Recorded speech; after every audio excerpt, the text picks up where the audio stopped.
Allez, ne raconte pas n'importe quoi. Le titre pour Sergio Pérez en 2023? Non, tu rêves, mon Michel. Oui, il a fait un très beau week-end à Jeddah, oui.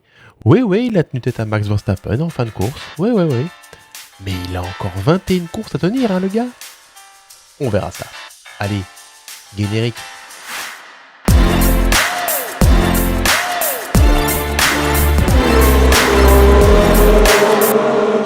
Salut à tous et bienvenue dans ce nouveau podcast de Bistro Francorchamps. Alors, Bistro Francorchamps, c'est quoi? C'est le seul podcast qui va vous parler Formule 1 et charcuterie. Et pour ce troisième numéro, nous allons revenir sur une image forte, sur l'image qui a marqué ce Grand Prix d'Arabie Saoudite. Et comme d'habitude, nous sommes très bien accompagnés.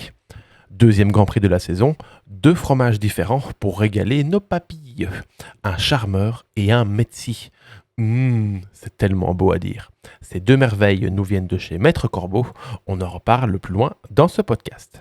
C'était le 2e Grand Prix de la saison ce week-end en Arabie Saoudite sur le circuit de Jeddah. Et chez Bistro Francorchamps, l'image du Grand Prix qui nous a marqué, c'est la très belle victoire de Sergio Pérez qui a su résister au retour de son coéquipier Max Verstappen. Le Mexicain signe d'ailleurs sa 5e victoire en Formule 1. Red Bull réalise une nouvelle fois le doublé, car Max Verstappen est remonté de la 15e place sur la grille jusqu'en P2, et c'est encore Fernando Alonso et son Aston Martin qui complètent le podium. Le pilote espagnol a d'ailleurs signé son 100e podium en Formule 1. Alors, c'était un peu compliqué à comprendre. Tenez-vous bien. Alors, à la fin de la course, Alonso termine bien P3, il monte sur le podium, fait le champagne, etc. Puis après, pénalité de 10 secondes, pouf, il perd ce podium au profit de George Russell. Et puis plus tard encore dans la soirée, la FIA annule cette pénalité et réintègre Fernando Alonso en 3e position. Nos amis de la FIA ont encore fait un grand n'importe quoi hier en Arabie Saoudite. Alors, on va pas se le cacher, ce 3e Grand Prix de la saison nous a laissé un petit peu sur notre faim. Il n'a pas cassé 3 pattes à un abribus, ce Grand Prix. Heureusement que Max Verstappen est parti derrière en 15e position. Il nous a animé le début de course jusqu'à l'arrivée de la safety car. Après avoir doublé Fernando Alonso et lui reprendre la 2e place, le Hollandais n'a jamais pu inquiéter son coéquipier pour la victoire. Car oui, en effet, devant, Sergio Pérez a réalisé la course quasi parfaite. Bon, il se loupe un peu au départ et se fait passer par Fernando Alonso, mais au bout de 4 tours, le Mexicain double le pilote Aston Martin et reprend la tête. Et puis, à partir de là, il ne sera plus inquiété. Il va partir devant et faire des tours canons. L'écart avec Verstappen sera de 5 secondes à la mi-course.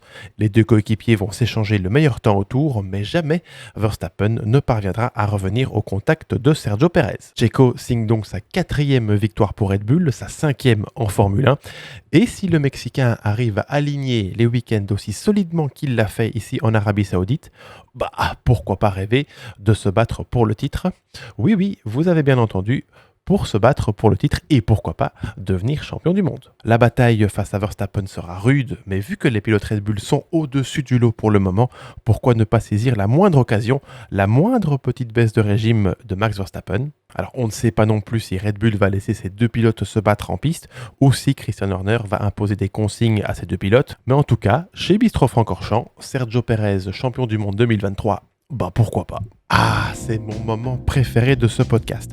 Intéressons-nous à ces 2 petits fromages qui nous viennent de la fromagerie chez Maître Corbeau. Alors chez Maître Corbeau, c'est une fromagerie qui se situe du côté de Namur, à Bourges. Et nous avons 2 magnifiques fromages. Nous avons ici un charmeur et un Metzi. Alors on va commencer avec le premier. On va goûter le charmeur. Je coupe une petite tranche.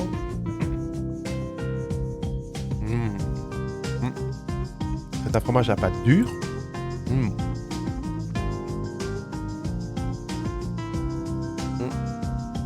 C'est ce petit goût salé dans la bouche. Ça fait des petits kilos au ventre. C'est trop bon. Ensuite, nous avons ici un Metzi. Alors, un Metzi, c'est un fromage à pâte molle qui nous vient du Jura. Et on peut le manger autant sur une tranche de pain, sur du pain, oui. Ou alors fondu sur une préparation de pâtes ou des légumes, voilà. Et goûtons ceci.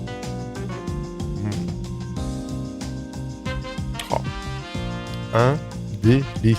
c'était divin. Alors si vous ne connaissez pas chez Maître Corbeau, allez-y les yeux fermés, c'est vraiment de très bons fromages. Enfin, allez-y les yeux fermés, ouvrez-les, sinon vous ne verrez pas les fromages.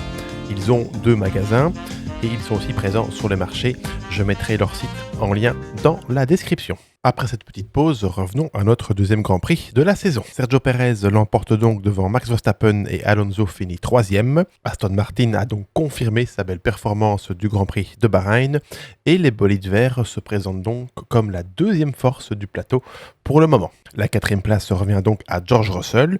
Le pilote Mercedes n'espérait pas un tel résultat en ce début de saison. La Mercedes noire manque toujours d'appui aéro et d'équilibre mécanique. Du côté de son coéquipier, Lewis Hamilton termine 5e et a déclaré ne pas être connecté avec sa voiture.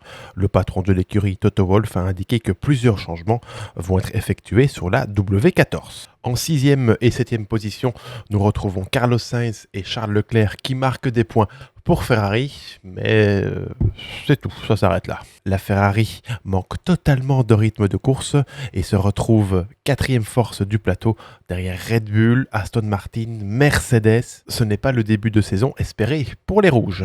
Les Français de chez Alpine font un doublé dans les points. Esteban Ocon termine 8e et Pierre Gasly 9e. Les bolides roses étaient un peu seuls pendant le Grand Prix et ne pouvaient pas espérer bien mieux. Et pour finir, le point de la 10e place est attribué à Kevin Magnussen qui permet à Haas de marquer son premier point de la saison. Ce point sonne d'ailleurs un peu comme une victoire pour l'écurie américaine. Alors le prochain Grand Prix aura lieu en Australie du côté de Melbourne. Alors, nouveau doublé des Red Bull, grosse perf d'Aston Martin, victoire surprise, on aura la réponse dans 15 jours.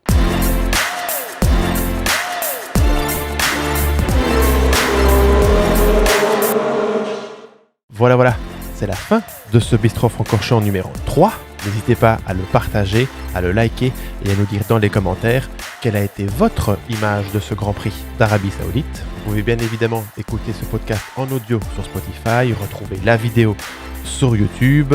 Bistro Francorchamps est également présent sur Facebook, sur Instagram et même sur TikTok. Allez, encore un petit bout de fromage pour la route et nous, on se retrouve très vite pour parler Formule 1 et charcuterie. Au revoir!